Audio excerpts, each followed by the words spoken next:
دوستوں، بزرگوں اور بھائیوں، قرآن مجید فرقان حمید اللہ تعالیٰ کی لاریب اور بے عیب کتاب ہے۔ قرآن مجید فرقان حمید میں جتنی باتیں بھی بیان کی گئی ہیں، ایک ایک لفظ، ایک ایک حرف، ایک ایک جملہ راہ ہدایت کے اتنے سارے راستے کھولتا ہے کہ انسان روشنیاں دیکھتے دیکھتے، حاصل کرتے کرتے اپنے سارے دامن کو کرم سے بھر سکتا ہے۔ قرآن مجید نے بعض چیزیں ایک دفعہ بیان کی، بعض کو 2 دفعہ بیان کیا، لیکن بعض چیزیں قرآن پاک میں ایسی ہیں جسے بار بار بیان کیا گیا۔ کائنات کے رب نے، کائنات کے مالک نے، خلاق عالم نے بعض چیزوں کو بڑی تفصیل کے ساتھ بیان کیا، ان کے تذکرے بار بار کیے۔ اسی طرح بعض شخصیات، بعض انبیاء کرام علیہم السلام ایسے ہیں جن کی حیات مبارکہ کو قرآن پاک نے متعدد جہتوں سے، کئی حوالوں سے بیان کیا، بلکہ اگر میں کہوں کہ ان کی سیرت کے کئی عنوانات قرآن پاک نے مختلف انداز میں بیان کیے تو یہ بات بڑی درست ہوگی۔ حیرت کی بات ہے کہ قرآن مجید کے 30 پاروں میں حضرت ابراہیم علیہ السلام کا بار بار اللہ نے ذکر فرمایا ہے۔ ان کی باتیں، ان کی گفتگو، ان کا مناظرہ، ان کا آگ میں جانا، ان کا اپنی قوم کو سمجھانا، حضرت ابراہیم کی جو رب نے آزمائش کی اس کا ذکر کرنا، 60 سے زیادہ آیات میں ان کا ذکر ہے، اور ایک پوری سورہ ابراہیم جناب ابراہیم کے نام کی قرآن پاک میں موجود ہے۔ حضرت ابراہیم علیہ السلام کا بیٹے کے لیے دعا مانگنا، پھر بیٹے کا پیدا ہونا، پھر بیٹے کا جوان ہونا، پھر اس بیٹے کا وادی غیر ذی زارعین میں اپنی ماں سمیت حضرت ابراہیم کا چھوڑ کے آنا، پھر اس بیٹے کا جوان ہونا، پھر اس کا ذبح ہونا، ہر چیز ہی قرآن نے بیان کی۔ پھر حضرت ابراہیم کا رب نے امتحان لیا، اس کا ذکر کیا۔ حضرت ابراہیم علیہ السلام نہ یہودی تھے نہ عیسائی تھے، وہ تو مسلمان تھے، ہر مشرک سے جدا تھے۔ بار بار قرآن پاک نے انہیں حنیف کہہ کے بیان کیا۔ اتنی باتیں بیان کی، اتنا ذکر کیا، اتنا حسن ہوا کہ جناب ابراہیم علیہ السلام کی محبت ہر قرآن مجید کو پڑھنے، سننے، ایمان رکھنے والے کے دل میں بیٹھتی گئی، اور پھر حد ہو گئی۔ رب کریم نے فرمایا وَاتَّخَذَ اللَّهُ إِبْرَاهِيمَ خَلِيلًا، فرمایا اللہ نے ابراہیم علیہ السلام کو اپنا گہرا دوست بنا لیا ہے۔ خلیل کا معنی اعلیٰ حضرت نے بیان کیا، گہرا دوست، گہرا۔ اور قربان جائیں میرے رسول کریم نے، آقا دو عالم نے، نبی رحمت نے، سرور سروراں، شاہ حسینہ آقا کریم صلی اللہ علیہ وسلم نے فرمایا لوگو، میں جو تمہارے سامنے موجود ہوں تو میں بھی حضرت ابراہیم کی دعا بن کے آیا ہوں۔ اور حضور فرمانے لگے حضرت ابراہیم کے بالکل مشابہ تم نے دیکھنا ہونا صورت اور سیرت میں، تو فرمایا میں سب سے زیادہ حضرت ابراہیم سے ملتا جلتا ہوں۔ اتنی محبت۔ اب مجھے بتائیے حضرت ابراہیم کا یہ والا تذکرہ سن کے مسلمانوں کے دلوں میں ان کا کتنا کو پیار بیٹھ جاتا ہوگا، کتنی کی محبت چمکتی ہوگی، کتنا کو رنگ نکھرتا ہوگا۔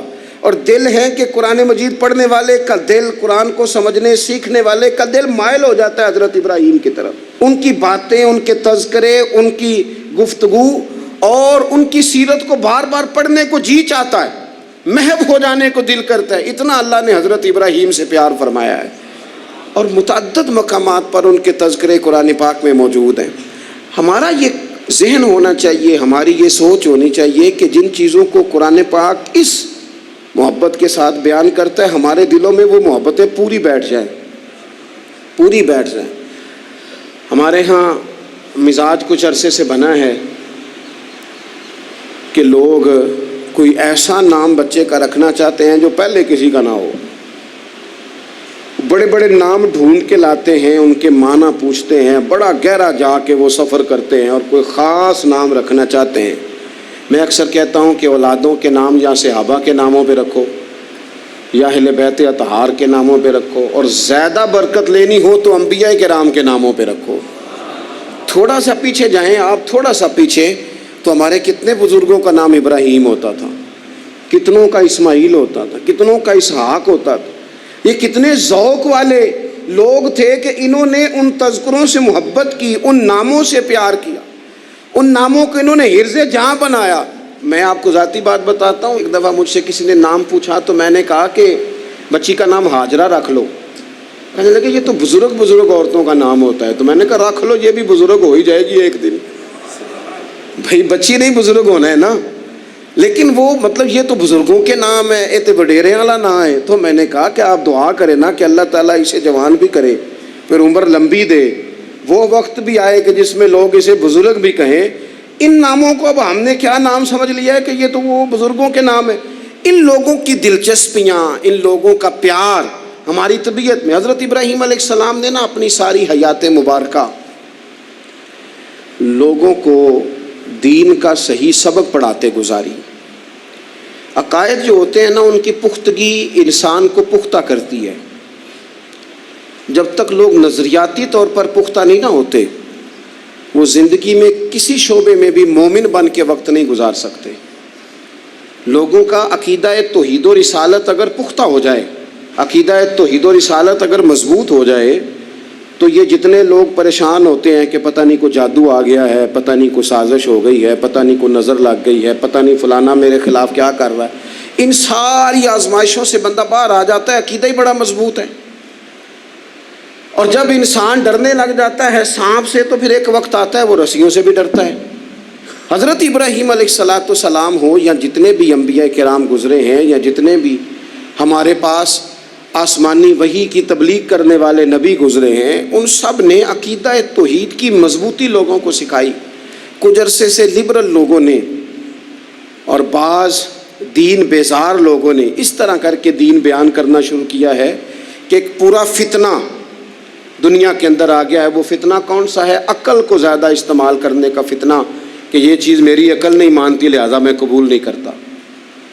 وہ لوگ پھر آہستہ آہستہ دور نکل جاتے ہیں۔ دین اسلام روحانی دین ہے، تو بعض عقلی دلائل جن سے بندے کو پوری طور پر سمجھایا جا سکے، سکھایا جا سکے، حضرت ابراہیم علیہ السلام ان کا بار بار بیان فرماتے ہیں۔ دیکھیں، رب وہ ہوتا ہے جو حی بھی ہو، قیوم بھی ہو۔ رب کی شان یہ ہے، نہ اسے نیند آتی ہے نہ اسے اونگ آتی ہے۔ رب کی شان یہ ہے کہ وہ ہر وقت، ہر لمحہ، ہر گھڑی اپنے بندوں کو دیکھتا ہے۔ وہ ہر ایک کی ضروریات سے آگاہ ہے، کسی کو کتنا چاہیے، کب چاہیے، کیا چاہیے، مالک ہر وقت جانتا ہے۔ اللہ تبارک و تعالیٰ اپنے بندے کے سکھ سے، دکھ سے، آزمائش سے، امتحان سے، کامیابی سے، ہر چیز سے آگاہ ہے۔ تو رب ہو بھی وہی سکتا ہے کہ جو اتنی طاقتوں کا مالک ہو۔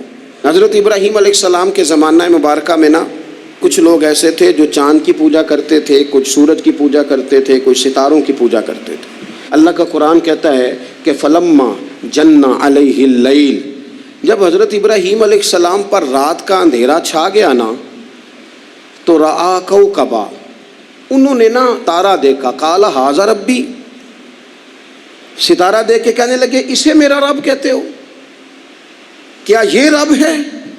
فلما افلا، پس جب وہ ڈوب گیا، کالا لا احب الآفلین، کہنے لگے میں ڈوبنے والوں کو پسند نہیں کرتا۔ چمکتا ستارہ تم نے اسے خدا کہا، اور جب وہ ڈوب گیا تو فرمانے لگے یہ بھی کوئی رب ہو سکتا ہے جو شام کو چڑھے اور سویرے ہو ہی نہ، یہ کیسے رب ہو سکتا ہے؟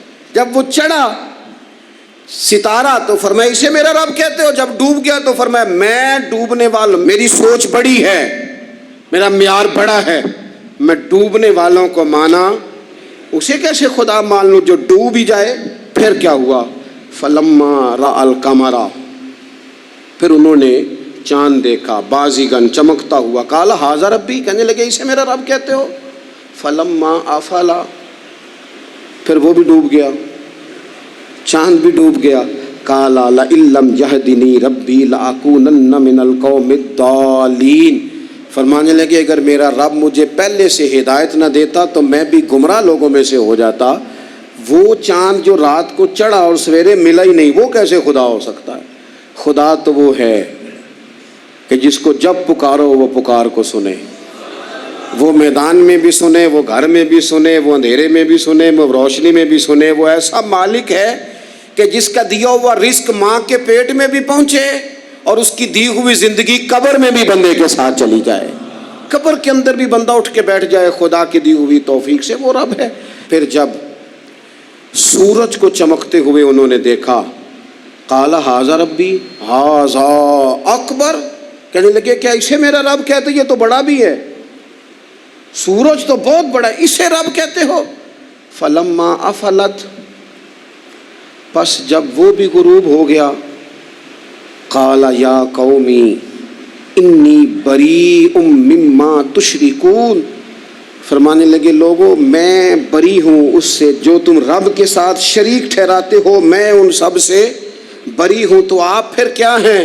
کہنے لگے انی وجہت وجہی للذی فطر السماوات والارض حنیفا وما انا من المشرکین، کہنے لگے میں نے ہر باطل سے جدا ہو کے اپنا منہ اس رب کی طرف کر لیا ہے جو زمین و آسمان کو پیدا کرنے والا ہے۔